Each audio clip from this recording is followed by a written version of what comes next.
Bergizi saja tidak, apalagi gratis. Kata gratis itu kan pengkhianatan luar biasa pada rakyat. Rekan-rekan pernah dengar kalimat ini? Itu bukan gratis, itu dari pajak rakyat. Sekilas terdengar cerdas, tapi apakah secara ekonomi publik pernyataan itu lengkap? Mari kita bedah secara rasional. Rekan-rekan, perlu untuk kita ketahui bersama, dalam ekonomi kita mengenal dua konsep.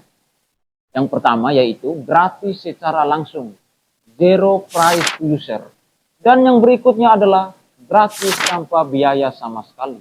Program pemerintah seperti pendidikan, vaksinasi, bantuan sosial, dan makan bergizi, itu gratis dalam arti penerima tidak membayar saat menerima layanan.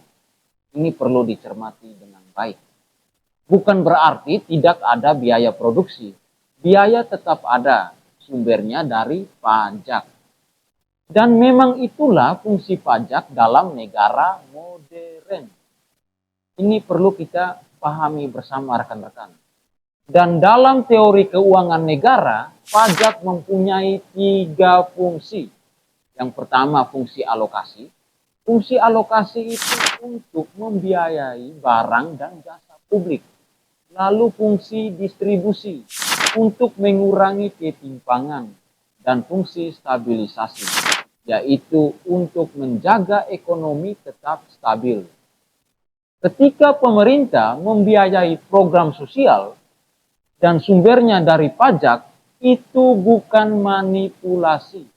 Itulah memang desain sistemnya. Jadi ketika rekan-rekan atau saudara-saudara apabila di kemudian hari menjadi bagian dari pemerintahan, pasti akan melakukan cara kerja yang sama. Lalu letak kekeliruannya di mana? Mari kita dalami lagi lebih baik. Rekan-rekan, masalah muncul ketika kalimat tidak gratis karena dari pajak dipakai untuk menyimpulkan bahwa program tersebut seolah-olah menipu. Hal ini merupakan simplifikasi berlebihan. Perlu kita ketahui, semua layanan publik seperti jalan raya, lampu jalan, sekolah negeri, rumah sakit negeri, atau infrastruktur lainnya berasal dari pajak, sumbernya dari pajak. Jika logika ini dipakai secara konsisten, maka tidak ada satupun pelayanan publik yang bisa disebut gratis. Seharusnya pertanyaan yang lebih relevan adalah bukan gratis atau tidak gratis, tapi apakah anggarannya transparan, apakah tepat sasaran, apakah efektif, dan apakah berdampak jangka panjang. Itulah inti dari ekonomi publik, bukan sekedar permainan kata. Ini penting untuk kita refleksikan bersama.